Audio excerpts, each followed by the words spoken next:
All right, so welcome back to another episode of Fight Watch, and I'm lucky to have here Coach Danny Vries from Colosseum Gym, and he's known to have some of the best kickboxers in the world.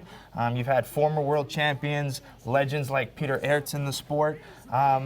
Give me a little backdrop on your story. How did you become this, famous coach in Holland? Well, we started our gym 10 years ago, and we decided, I do it with my cousin. We decided to do it, or we do it good, or we don't do it. So we make a good start, good accommodation. We try to put the efforts of top sport in the game, and I think that make a big difference in the beginning. We get the Wilnis brothers. From day one, we opened the gym. And the Wilnis brothers is Jason Wilnis, Jafar Wilnis, yeah. Jason Wilnis, he was starting with fighting very soon after 3 months, and he was winning. In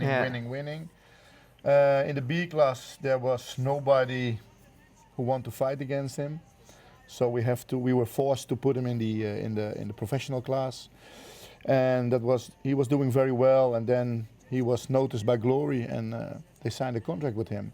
And 1 year later, the big brother was coming in the heavyweight division. So Jason started before Jafar? Yeah, he started with the competition, yeah. Okay. Israel Adesanya was more of that movement style fighter. But when you see Dutch fight, and especially from Colosseum, Jason Wilnis is the perfect example of that forward pressure fighter. Yeah, we believe, and we according to the Glory rules, the knockdowns, but the one who make impact, the one who is making the fight. But I believe in put the right stuff in the fighter. So Tyjani Beztati, by example, is a totally other fighter than Jason, and we bring the ingredient that he goes forward, but he is able to move his feet as well. And see him use his jab a little bit more maybe than someone like Wilnis. Yeah.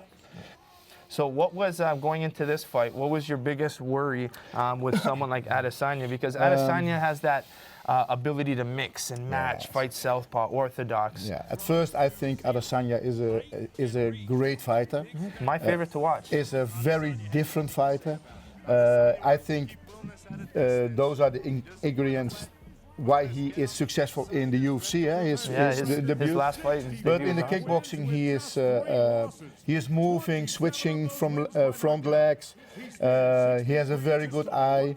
I think he's really dangerous. Yeah. So going into this fight, what were some of the things that you were trying to implement? To cut off the angles. Okay. Which means get him in the corners, keep him against the ropes. So we put up the stamina so that we can go for 5 rounds being close with him. Okay. And according to the Glory rules, we saw that he is handy, but he has not always the impact. Okay. So we thought Jason was defending his world title. He was the world champion. If he gonna make the fight, don't get any knockdown, and you give the pressure and you make the impact. And we said, okay, we go for the legs, because if the legs are hurting, the mobility will fall away, and that was our plan. So, and put him later in the rounds, we put him up with the gloves. Yeah. So now to set the stage for when this how this fight came to be, Jason Wilnis was the champion, and he ended up losing to Simon Marcus 1 point, and then ended up getting the title back from Simon Marcus by TKO at Glory 33. And here's Simon now. But now he gets this title. He fights Adesanya here.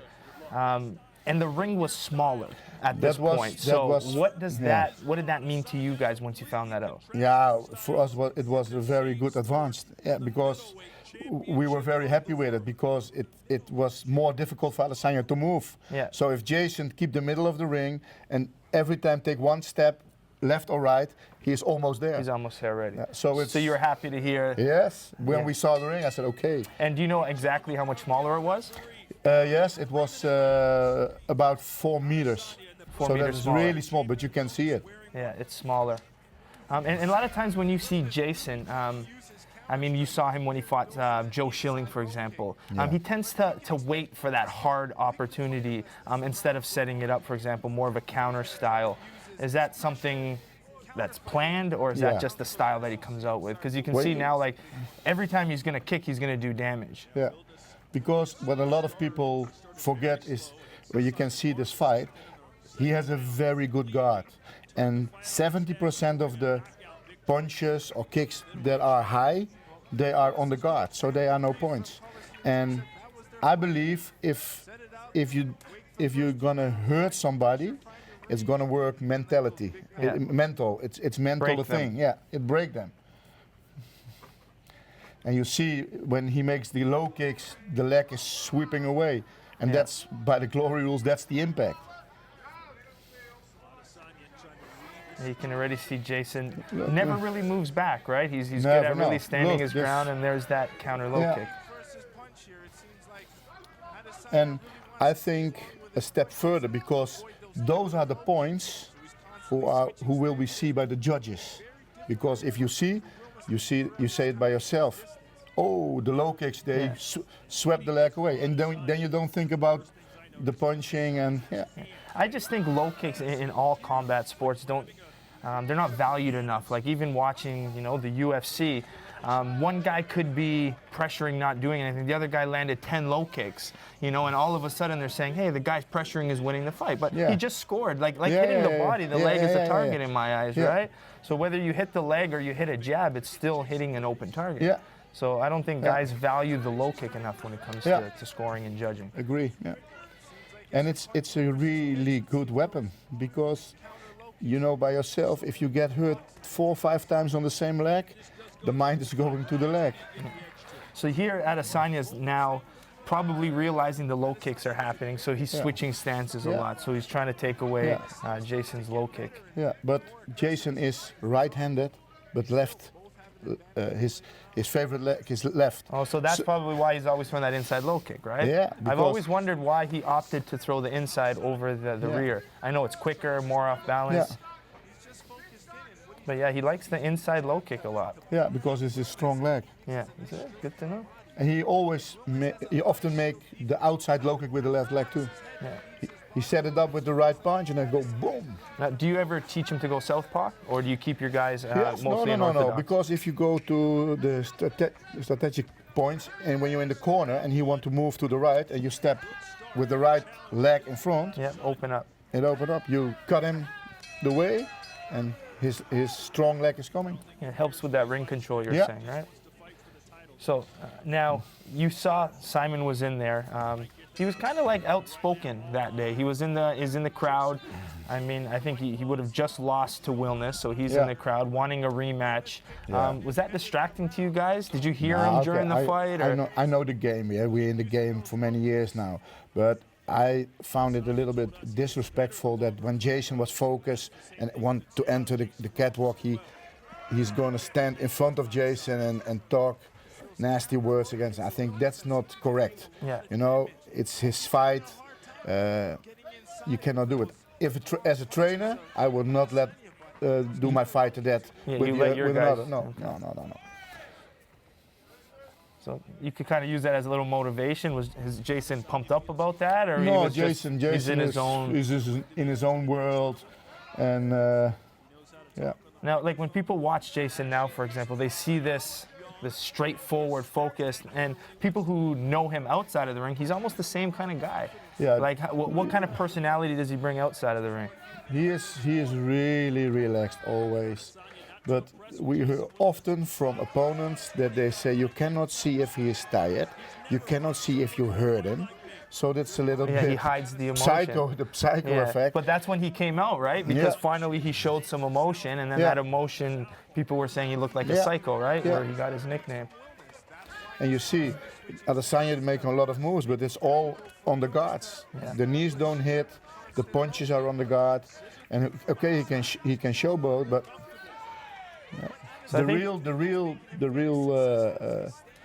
hits are. Yeah, people, when you watch a fight like this, you have to understand the scoring, right? Because we'll see some fight metrics pop up, but Adesanya is the busier fighter. Yeah. And I mean, fighters will always, if they lose a fight or they're not happy with the decision, they'll pull up the stats of the fight. Yes. Where it shows how many you landed, where you landed, what kind of, But that doesn't tell, like we said, the second scoring criteria, which is damage. So Damage, and who is give the pressure? He's the world champion here. Adesanya is only walking around the ropes. And he's a very handy fighter, and he's doing his things, but it doesn't have the same impact what Jason is doing. do you think Adesanya had the right game plan to attack Wilnis that way? I know it's hard to say that, but I think Adesanya has the ability to. Yeah, that's his nickname, the style bender. If I should coach him, I would have another game plan for Jason. Yeah. But on the other hand, it's difficult to go toe-to-toe with Jason in this weight class. There's some spectacular offense from Israel Adesanya. But that's what Wilnis has to do. He's waiting to the end of the round to put the pressure on. But Adesanya is just doing a great job on the outside, staying long. Shades of sunshine, perhaps, there from.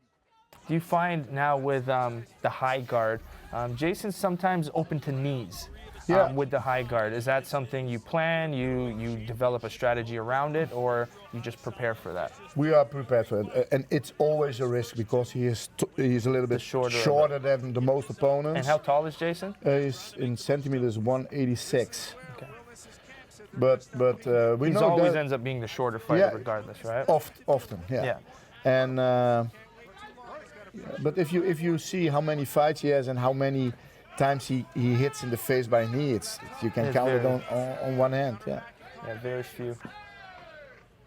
What about weight cutting? Does he doesn't cut too much weight either? No. Not at all.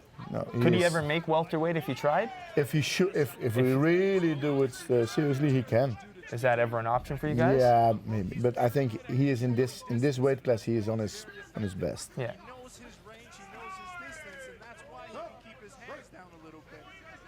There's those pressure. Yeah. The other thing I find with Jason too, when he power punches, you'll see that little bit of that stance, and you can even see it in his footwork. He doesn't necessarily always stay in an orthodox or a position. He can stand. He steps forward, and he'll punch a lot. I call it neutral stance, where his feet, like Mike Tyson. If you watch Mike Tyson, he power punch from his feet side by side. Yeah. So you see that a lot from Jason. When he has you up, he'll use that neutral stance, and he'll walk and keep his feet, nice and neutral to power punch. See, and he walks himself in, And you see, he's now round 3, but he is only going forward. Yeah, not backing. Yeah. I mean, the biggest criticism so far would just be he's being outworked by Adesanya by touching, but again, not doing the damaging scoring. But it's always tough for a casual fan to watch and to understand. Yeah, but a lot of the strikes and the knees are on the guard, so they are no points. And I know, and even with that high guard, we saw it with Van Roosmalen and the kicks to the arm too, right? The scoring of that. Yeah. What do you take with that? What's that take on you? Because I mean, no matter what, it's going to be a problem in scoring. I think it's if you hit really hard to the body, it's impact. But according to the rules, if you make a middle kick to the guard and you counter it to the legs, then it's the scoring of the most. I agree. Clearly point. Yeah. Yeah. Because I mean, with the constant arm kicking, I mean, it's how would you block an arm kick? You have to use your forearms to block, right? You have to cross your forearms. So I mean, no matter what, it's going to hit the forearm. But like I think the key point you said is what happens after the kick. Are you countering? I saw some fights with Tyjani, and he make the kick and somebody boom, and he freeze because you can see it hurt. But if there's immediately an action behind it, it's not doing them as much damage as it looks. I turn it around. I said, okay, let the kick come because then we can react. So catch the kick and then we can make a good point. He seems to be liking the southpaw here, Adesanya. You see, because Jason has always the guard high, but he is never knocked out. And not only that, you'd seen with the high guard, you think the body would be open a lot more, but it seems like his body is just really conditioned. You can't really hurt him to the body if you try. No. So you also said that you sometimes would take the 2 rounds out. Isn't that a risky strategy sometimes? when we have a 5-round fight. Yeah. No, I think it's very important to believe in the game plan Yeah. and to know the abilities of your fighter. Of your fighter to listen and to be able to. Yeah. You see, now we have Mohammed Jaraya, and he will fight in Glory March 3. But it's a guy, you put the button and he goes, and it stops when you put him out. And I notice now, because he's in our gym, how difficult it is to fight with him. To fight, yeah. Because he is very handy. He has high kicks, he has dangerous knee, he is strict, but he is also know how to power, and he is only coming. Now, when you're cornering your guys, and I call them joystick fighters. Is Jason one of those fighters where like you can control and he listens? Jason, we have some words that the opponent cannot understand, and that is so like the code language. For certain techniques, and if I say something, he do it. And another guy is Tyjani. Tyjani is really somebody. And it makes it fun as a coach, no? To be able to listen. Tyjani is like a game. Yeah.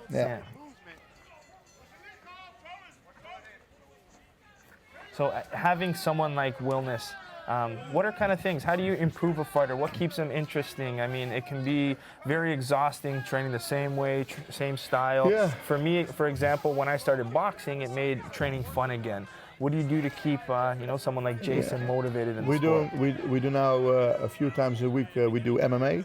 Okay. Because he also want to start professional MMA fights. Okay. And Jason is how old? 26. 26. Yeah. And it's a new, how you say, he likes it. It's fun again. Yeah, it's fun again.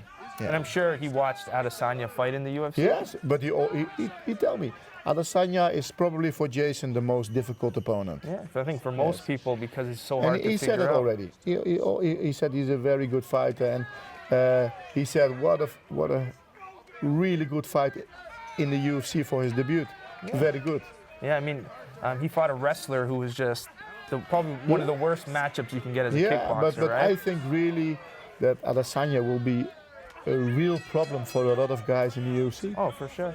He seemed, I think he just needs to continue that wrestling. So hopefully the UFC kind of works with him and builds him into, the superstar he can be. Because what makes him so, not only is his style entertaining, he can talk on the mic. He's very, but it's he genetic. has that. It is also genetic. This guy has the eye, the movement. You can only fight like this when it's in your body. You cannot learn. No, you can't learn to be that way. I want to learn to fight like Adesanya because this is in his body. This is who he is. Yeah, but again, that Wilnis style is a little bit of that Mike Tyson, because his original nickname was Tyson, because he has that scary side to him, because he's not very social. He's kind of he has that intimidating side to him. Yeah. So kind of total opposites when it comes to the mic talking. Because you don't really see Jason really talk much. No. That's always a thing. His actions are here, right? He already said, I don't want to talk. I want to do it in the ring. That's where I feel very well. And watching a lot of the old Glory stuff, his Inside Glory stuff, he came from a rough upbringing, right? So this was kind of his way out of a tough life. Yes, he and his brother are raised in the really baddest neighborhood in my city, and they were living outside, fighting. If they didn't start fighting, they were in jail. I know for sure. Yeah. Adesanya landed an uppercut there. Yeah. So round 5, what's going on in the corner at this point? Did you guys think you were up? Were you down? Yeah, for me, I was really sure that we were winning, because Jason was pushing. He had the most impact, and especially in round 4 and 5, he hit him also with good punches. So you were confident going into the 5th round? Yeah, for sure. Yeah. It wasn't like you need to win this round to. No. Now, are you honest with your fighters in the corner? Would you come out and say Yes. you need to win this round? You lost this round because I yes. hear a lot of times guys are just they No, fluff no, around with I their keep the fighters, being mirror. like, oh, you won this round. Like, No. I you keep know. the mirror. Yes, Okay. I keep it really. And you the give mirror. them the honest opinion in between rounds. Yes, and that's. I think that's the most honest way to coach. Are you a yeller in the corner? Do you yell? Sometimes, have to? yeah, emotions are always there, but because I work very intensive with the fighters, I work 2 times a day You're with them. connected with them, right? So sometimes the only to look to each other is enough. Who's one of your favorites to hold pads for at Colosseum? A couple. I can pass Jason with my eyes closed in the dark. Yeah. And I like to do the pads with Tyjani, but also with Mohammed Jaraya. Yeah. If maybe you saw the small A little bit of the movies, clips, that he puts up. It's so powerful and so much speed. I cannot make one mistake, otherwise I'm too slow. Yeah. It's crazy too how many active fighters you have at your gym. How do you go everywhere around the world with all the fighters you have? It's crazy. Yeah. So Well, what's the probably trick? It cost my marriage. Yeah, okay. Yeah, that's a start. That's a start. No, I'm very intense in what I do. You have to be, and that's why you're a great coach, right? And that's what I believe in. I believe in commitment. Yeah. And commitment is not only the 2 times training a day. It's also when there are problems, they can call me in the middle of the night, and I will solve the problem. Yeah. That's how I'm raised. That's how I live. Which a lot of people need that coach or that mentor outside of the sport, right? A nice example is Jaraya, who has a former trainer who came in and said, well, keep the pads for each other. I will look. And now, if he is 5 minutes too late, I call, hey, where are you? Yeah. So it's totally different for him, but he likes it because he feels commitment. The structure. And I always tell them, if you want to work hard, I will work harder than you. I will be there on Christmas Eve, on New Year's Day. You can't be more committed than your guy, and that stresses me out as a coach. Those are the guys you don't want. No. You can quickly see here, talking about landed, 134 landed to 122. Yeah. So Jason actually landed more, but Adesanya was a little bit busier. So you can see even landed from the fight metrics. Wilnis attacking the legs. Adesanya maybe going more to the body. Yeah, for me it was no surprise. And also because he was the world champion, so if you want to beat the world champion, you have to overrule him. Yeah. Because there wasn't really big moments in this fight where it was really, anyone was really hurt. So you like you said, that damage was the key. Yeah. Or, strikes landed. Yeah, and let's be honest, that's the glory rules. Maybe on another system, Adesanya would won. Yeah. No emotion still? No, never. Yeah. Never. No emotion still? If you wake up, he will look the same. And if you go to sleep, he will look the same. William Van Roosmalen is more excited than him. Yeah. It's fun. Yeah. All right, well, nice talking to you, and Okay, man. great to catch up. And Good. We'll see you soon. Thank you.